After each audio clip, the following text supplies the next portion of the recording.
Totoong nangyari ang insidenteng ito. Natapos na ang pagsisid sa dagat ng 4 na diver. Pagbalik nila sa bangka, napansin nilang may isang nawawala. Agad silang tumawag ng pulis para humingi ng tulong. Gayunpaman, hindi inaasahan ang sumunod na pangyayari. Nang matagpuan ng rescue team ang nawawalang tao sa ilalim ng dagat, natagpuan nilang may nakatarak na kutsilyo sa kanyang dibdib. Nawawala ang isang tao sa ilalim ng dagat. Paano kaya siyang nasaksak bigla sa ilalim ng dagat? Ang insidenteng ito ay naganap sa Croatia noong 10 ng Setyembre, 2002 ng gabi. Noong panahon na iyon, ay nagdesisyon ng 5 tao na magdaos ng pagsisid sa dagat. Sinabi ng isa na mayroong yungib sa ilalim ng tubig. Nagmungkahi siyang lahat sila ay pumasok at tuklasin ito. Ito'y dahil, sinabi ng isang lalaki, na ang pagpasok sa yungib ay lubhang delikado. Hindi siya naglakas loob na sumama. Kaya noong pasado 9:00, naiwan ng lalaki sa bangka para bantayan ito. Ang natitirang 4 na tao ay kumuha ng kanilang kagamitan sa pagsisid. At sabay-sabay na pumunta sa dagat. Madali nilang natagpuan ang pasukan ng yungib. Ang yungib na iyon ay maaaring hatiin sa 4 na bahagi. Ang hugis ng pasukan ay katulad ng isang chimney. Kaya tinawag itong lugar ng chimney. Ang bahagi sa kaliwa ay ang lugar ng mababaw na yungib. At ang kanang bahagi na ito ay tinatawag na pasilyo na masalimuot at pabago-bago. Ang nasa ilalim ay ang malalim na yungib. Habang sila ay patuloy na lumulubog sa lugar ng chimney, natuklasan nila na ang lugar ng chimney ay mas malawak kaysa sa kanilang inaasahan. At mas malalim. Kaya habang nasa kalagitnaan ng kanilang pagsisid, nagpa siya ang 4 na itigil ang paggalugad sa yungib. Dahil ang kanilang dala na kagamitan sa pagsisid ay hindi angkop para sa ganitong kalalim na lugar. Kaya nagpalitan sila ng ilang senadoryas. At agad silang bumalik sa kanilang dinaanan. Dahil ang panganib sa labas ng yungib ay mas mababa. Kaya maagi silang naghiwa-hiwalay. Nagpakasasa sa kani-kanilang oras. Sa malapit ng maubos ang oxygen, lahat ay unti-unting bumalik sa barko. Sa paglipas ng oras, may nakapansin na may kakaiba. Bakit hindi pa umaahon si Kukris? Ayon sa oras, ang kanyang oxygen tank ay dapat naubos na. Kaya't 2 mas bihasang diver ay nagpalit ng bagong oxygen tank upang hanapin si Kukris. Naghanap sila sa labas ng yungib, ngunit wala silang nakitang bakas. Kaya't bumalik sila sa bangka at kumuha ng lubid bago muling bumalik sa looban ng yungib para magmasid.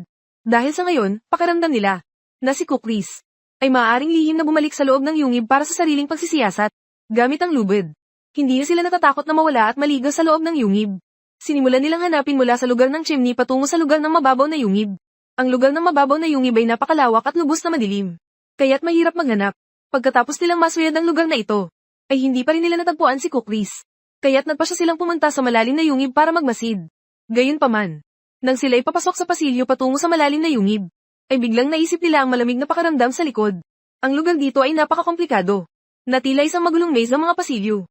At masyadong malalim ang ilalim. Dagdag pa dito, ang oxygen sa tank ng hangin ay malapit na ring maubos. Pakiramdam nila na hindi ito tamang paraan. Kaya't nagpa siya silang bumalik sa barko at tumawag ng tulong sa pamamagitan ng telepono. Sinabihan sila ng mga pulis sa telepono para sa kanilang kaligtasan na huwag nang bumalik sa ilalim para maghanap. Hintayin na lamang ang mga ekspertong diver na dumating. Sa hindi inaasahang pagkakataon, naghintay sila hanggang pasado 6:00 ng umaga bago dumating ang mga pulis. Mas masama pa rito. Mukhang hindi profesional ang dumating na 2 pulis. Kahit ang kanilang dalang kagamitan sa pagsisid ay hindi kumpleto. Bandang huli, humiram pa ang mga pulis ng ilang kagamitan mula sa kanila. Bago sila nagsimulang maghanap kay Kukris. Naghintay ang ilan sa barko ng mahigit 1 oras. Sa wakas, nakita nilang bumalik ang isang pulis na may dalang ilang masamang balita. Una, hindi nila natagpuan ang nawawalang si Kukris. Ikalawa, base sa kanilang karanasan, napansin nila sa katawan ng pulis na ang pulis na ito ay maaaring umakyat ng masyadong mabilis. Nagkaroon ng sakit sa dekompresyon. Kaya agad siyang dinala sa ospital. Lalo pang naging trahedya. Pagkalipas ng 1 oras, ang isa pang pulis ay hindi pa umahan. Batay sa oras ng paggamit ng tangke ng oksiheno, malamang ay hindi pa natatagpuan si Kukris. Sa halip, may isang pulis na nawala.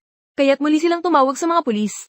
Hindi inaasahan ng mga pulis na ang 2 ipinadalang pulis ay, ang isa ay na-hospital at ang isa ay nawawala. Pagkatapos ay kumuha muli ang mga pulis ng grupo ng mas profesional na mga diver. Agad na natagpuan ng mga pulis ang nawawalang pulis sa lugar ng mababaw na yungib. Nakita nila na siya ay malayo sa kinaroroonan ng kanyang tali. Tila natanggal ang kanyang tali kaya't naligaw siya. At hindi natagpuan ang labasan. Hanggang sa maubos ang oksiheno sa tangke at namatay. Si Kukris ay natagpuan sa pinakamalalim na bahagi ng malalim na yungib. Mas nakakatakot pa.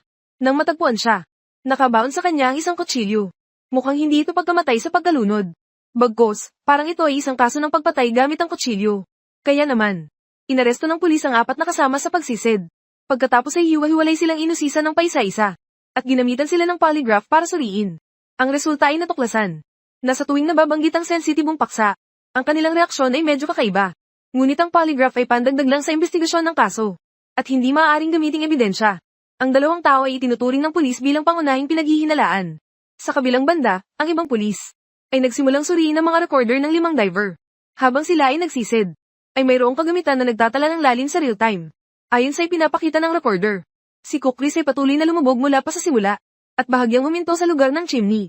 Ang mga tala ng 4 na kasama ay eksaktong pareho hanggang dito. Hanggang sa magpaalaman na sila para bumalik, hindi napansin ng 3 na si Cook Chris ay hindi bumalik. Sa halip, nag-iisa siyang. Nang hindi nalalaman ng mga kasama, siya ay diretso nang lumangoy pababa, hanggang umabot siya sa mga 40 metro sa ilalim ng tubig.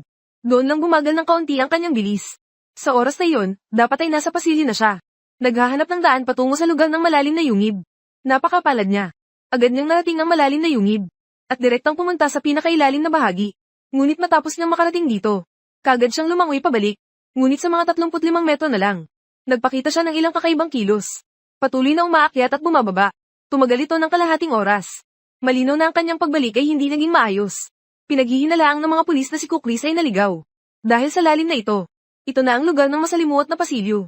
Nang maglaon, tumigil siya sa 40 metro ang lalim. Nanatili siya ng 10 minuto. Sa panahong ito, marahil siya ay nag-iisip o may ginagawa. Walang nakakaalam. Ngunit tiyak na, sa oras na ito siya sinaksak, at saka lamang siya biglang lumubog. Sa oras na ito maaring patunayan na, si Cook Chris ay hindi sinaktan ng 3 kasamang lamusong. Ang kanilang 3 ay may ganap na magkaibang aktibidad kumpara sa kanya. Ang tanging tao na nasa bangka mag-isa ay walang record ng datos. Hindi siya sumisid sa tubig, kaya't hindi niya binuksan ang recording device. Posible bang siya, sa kabila na walang suot na diving recorder, ay sumisid sa tubig at bumalik pagkatapos patayin si Cook Chris? Ngunit ayon sa resulta ng investigasyon, ang taong mag-isa sa bangka, pati na ang kanyang kagamitan, ay walang bakas na ginamit o isinabatas sa tubig. Kung wala siyang dala na kagamitan sa pagsisid, wala rin siyang kakayahan na sumisid sa ganitong kalalim sa dagat, upang manakit ng iba. May nagsasabi na baka may gumawa ng kalokohan sa recorder. Ngunit matapos ang investigasyon, walang bakas ng pagkabura o pagbabago sa recorder. At nang matagpuan ng recorder, ito ay buo at maayos na nakasuot kay Cook Chris. Bukod pa rito, mula sa pagsusuri ng forensic, natuklasan ng anggulo at direksyon ng kanyang mga sugat na tumutugma sa pagpapakamatay. Wala ring natagpuan na ebidensya ng pagpatay mula sa iba pang 4. Kaya't ang 4 ay pinalaya lahat. Sa wakas ay nagkaroon ng conclusion na, sa oras na maubos na ang oxygen ni Cook Chris, hindi pa rin niya mahanap ang labasan. Alam niyang hindi na siya makalalabas. Sa lubos na kawalang pag-asa, upang mabawasan ang sakit, pinili niyang magpakamatay.